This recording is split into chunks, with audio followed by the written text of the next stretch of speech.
Hello, and welcome to another episode of Introduction to Programming in C++. I'm your host, the Coder Hero, saving the world one line at a time. And today, we're going to be discussing variables. I hope you had a chance to check out my two previous videos on displaying information to the console. They're about 5 minutes each and showcase some of the capabilities of the console application. One of the unique features of the count object is its ability to output information to the console without a data type specifier. What this means is we can print out numbers, decimals, characters, and text by just typing in what we want and shoving it into the console output stream. Input, however, requires that we put the information into something that will hold the value for us. These holders are called variables. There are 4 major types of variables with some subtypes that we're going to discuss today to get us headed in the right direction. The first thing we need to know is how to declare a variable. This tells our program to create a holder for our information. The syntax for writing a variable is the data type and a variable name. Easy peasy. Now, if we know what information we want to place into our variable, we can do so by typing the data type, the variable name, an equal sign, and the value. This is the standard syntax for all but 2 of the variables I'm going to be introducing you to. The first data type we will be working with are integers. Integers represent whole numbers and come in 3 types. First, there are short integers, which represent small numbers from about -3,000 to +3,000. This data type takes up about 2 bytes of memory. Well, not about, it takes up 2 bytes of memory. Shorts are good to use when you know the numbers are going to be small. You can use them for things like counting teeth, let's say, or if you wanted to count from 1 to 10. Now, in my limited experience, I haven't come across many programs that use shorts. Instead, most programs use regular integers.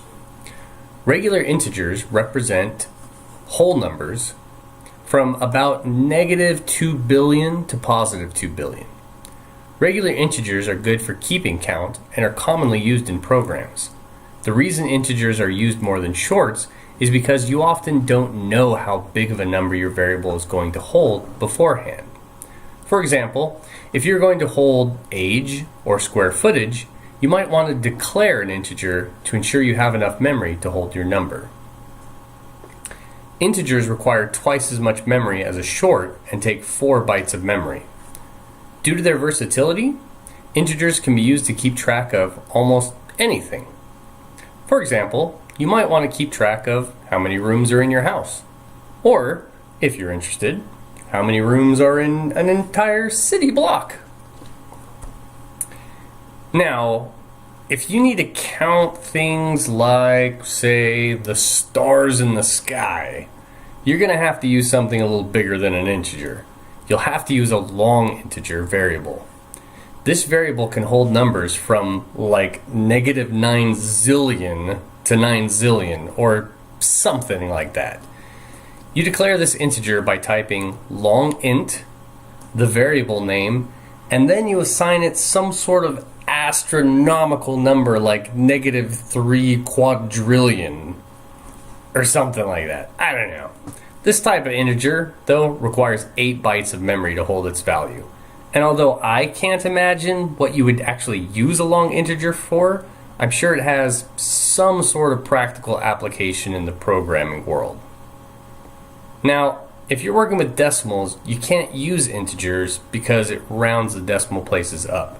You have to use something called a floating point number, or just float for short. Floating point numbers increase in memory as you get more precise in your calculations. A regular float can hold up to 7 digits of precision, which I will label as P7 here. Precise, up to 7 digits, P7. There you go. This variable is great at holding things like student GPAs or figuring out atomic weights. A float requires 4 bytes of memory.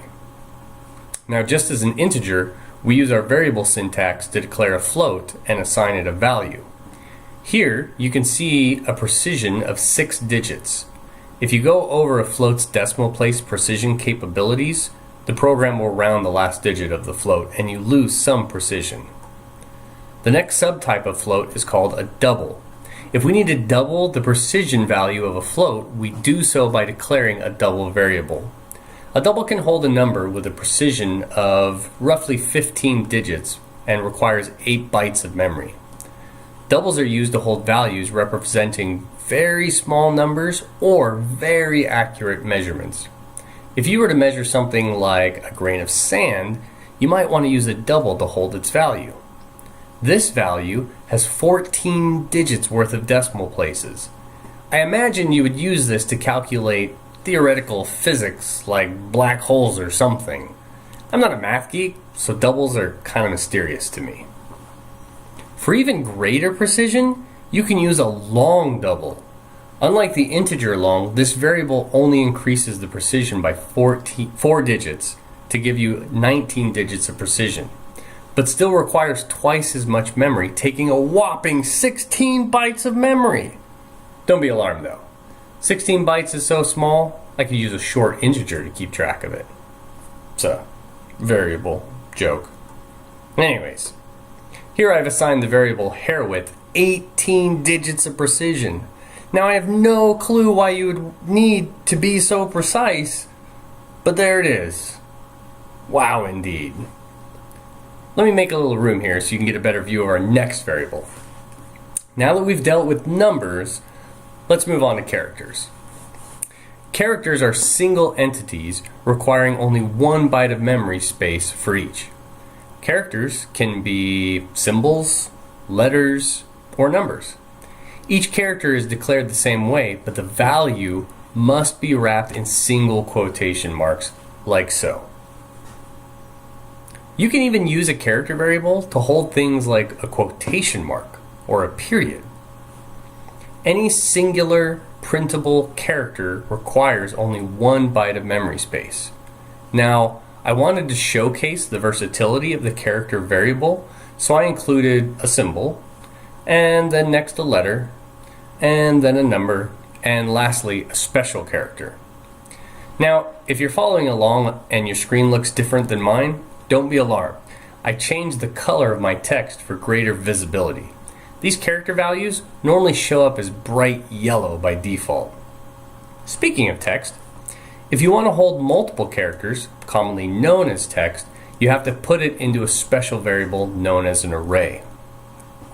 Unlike all of the other variables, arrays vary in how many bytes are required to use them. The programmer defines the number of bytes needed during the declaration. The best way to think about arrays are as boxes of characters. This is the one variable that requires a little bit different syntax. First, we declare the data type character, then the variable name, then we have to use the square bracket notation to tell the program how many bytes we want to use. Then we can assign a value by surrounding our text in double quotations. Here, I put the entire alphabet in this line of text. Because we don't know how many bytes we're going to use up, it's a good idea to declare more bytes than you might need. For example, you might declare a text variable and set aside 256 bytes or 256 characters for that variable. Now, if you only use a few to write like "Hello world" for fun, the leftovers sit in memory and remain uninitialized. Memory initialization, that's a concept that we're going to go over at a later time on another video. The final variable we're going to discuss is a Boolean value, or bool for short. Like characters, bools require only 1 byte of memory. This is because bools only hold one of two values. Bools are declared like the other variables with the bool data type, variable name, and assigned a value of either true or false. Bools are commonly used as flags or triggers. In binary, true and false is represented by 1 and 0. Hence, the reason they only require 1 byte. Hey, I'm handsome. Now that we have at least one variable for each data type, if you were to add up all of the bytes we've used, it wouldn't even make up a single kilobyte. A kilobyte is 1,000 bytes, and I'm sure we barely scratched 200.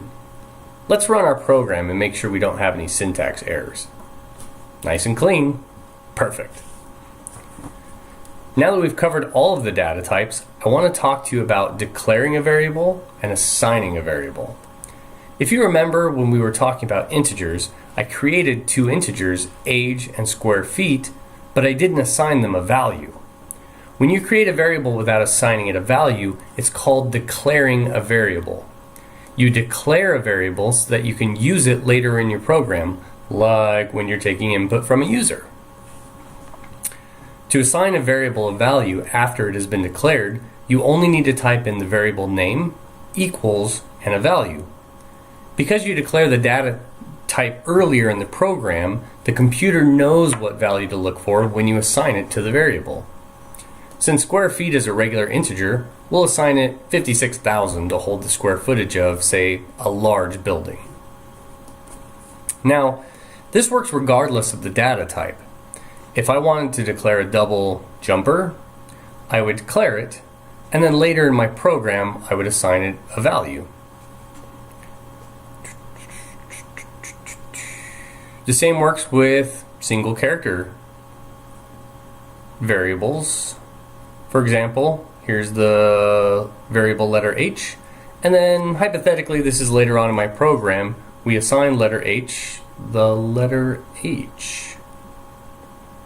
Let's go ahead and try this on our text variable. Here we'll create some text and give it 256 bytes.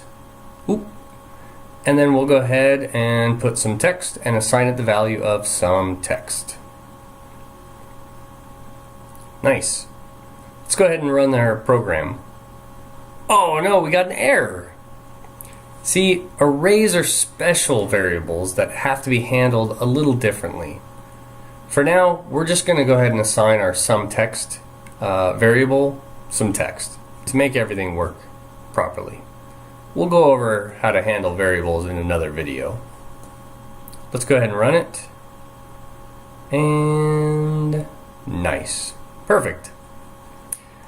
That's all I have to say about variables for now. In our next episode, we're going to use our variable knowledge to store console input information. By the way, I know this is going to sound like a tagline, but if you're interested in web design and development, you should really check out freecodecamp.com. They have a full stack developers course, chat room, and mentorship program all for free. I want you to know I'm in no way affiliated with Free Code Camp, nor am I getting a kickback or sponsorship. I've worked through some of their programs, and I think that it's great, so you should check them out. If you like this video, do me a favor, click the like button. Also, if you can subscribe to the channel and keep up to date with all my introduction to programming C++ videos, that would also be great. You can also check out my blog, which is located in the box below.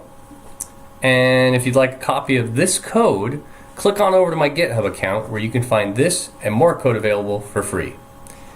I'm sort of new to the whole introduction tutorial videos, so feel free to leave me a comment and just make sure that it's, helpful.